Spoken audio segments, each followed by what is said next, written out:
বড়িগুলো এখনও খুব ছোট ছোট, তবে বড়ির ভর্তা খেতে ইচ্ছে হলো, তাই সব কিছু রেডি করলাম।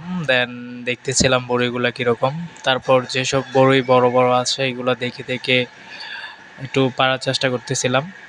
আসলে আমাদের এই গাছটা নতুন, বাট এটাতে সবার শেষে বড়ি মানে ধরে আর কি। ধরে বলতে বড় হয় বা পাকে, যখন সব বড়ি শেষ হয়ে যায় তখন এই গাছের বড়িগুলো আর কি বড় হয়।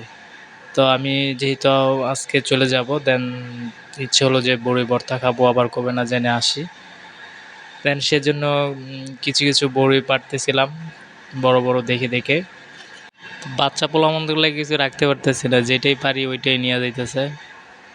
তারপরে কিছু সংগ্রহ করলাম, দেখতেই পাচ্ছেন তেমন বড় হয় নাই বড়িগুলা, ছোট ছোট, বাট তারপরও খুব ভালো লাগে এই গাছের বড়ই।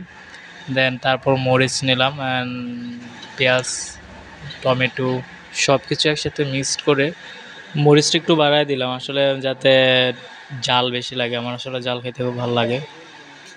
বড়িগুলো দিয়ে দিচ্ছি একে একে করে, সব কিছু দেওয়ার পর তারপর এগুলা মিক্স করতে থাকি।